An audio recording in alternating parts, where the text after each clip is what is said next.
D'Lo Russell, ayon kay Watch ng ESPN, Anthony Davis ipinaramdam na kay D'Lo kung anong pakiramdam makahawak ng championship trophy para pag nagkampiyon daw sila, alam na ng Lakers guard ang feeling. Pero bago yan, good news, Cam Reddish spotted na sa floor practice ng Lakers. Isa nga po sa solid role player ng Lakers na wala sa kanilang team ay si Cam Reddish. 7 straight games na nga pong wala si Cam dahil sa natamo nitong right ankle sprain at malaking kawalan talaga ang hassle at defense nito sa Lakers. Lalo't madalas isa siya sa starting forward ng purple and gold. Pero ngayon may good news nga po buha, re-evaluate na si Reddish bukas at spotted na rin ito sa floor practice ng Lakers. Magandang boost ito sa Lakers kung makakabalik na kagad si Cam Reddish dahil mapupunan nito ang hassle ni Vanderbilt na kulang isang buwan mawawala dahil sa natamo rin nitong injury.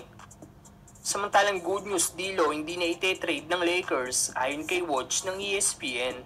Davis nadulas din sa sinabi. Isa nga po sa malaking dahilan ng winning streak ng Lakers ngayon kung saan naipanalo nila ang kanilang last 3 games ay dahil sa ganda ng nilalaro ni D'Angelo Russell. Sa last 10 games nga po ng Lakers, si D'Lo talaga ang numero 1 player ng team pagdating sa opensa dahil tinalo pa nito sina LeBron at Davis sa paramihan ng puntos. May 230 points si D'Lo samantalang 206 points lang ang kay LBJ at 178 points naman para kay Davis. Maging sa dami ng assist ay lamang si D'Lo na may 68 assists, 64 kay LeBron at 58 kay Austin Reeves. Malayo din ang agwat ng 3 points made ni D'Lo sa last 10 games dahil may 41 3-point made si D'Lo samantalang 22 lang kay Reeves at 16 3-pointer naman ng kay LBJ. Kaya naman maraming Lakers fans nga pong nanghihinayang kung matetrade talaga si D'Angelo Russell dahil sa ganda ng nilalaro nito ngayon. At ngayon wala na nga pong isang araw at matatapos na ang trade deadline at hindi pa rin natetrade si D'Angelo Russell.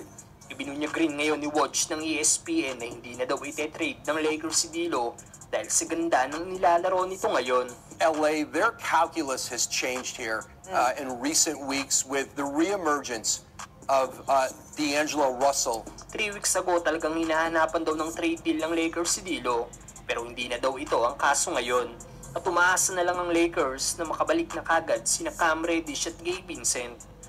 I think here's what the Lakers are hoping, that they can get Cam Reddish back here relatively soon. Gabe Vincent.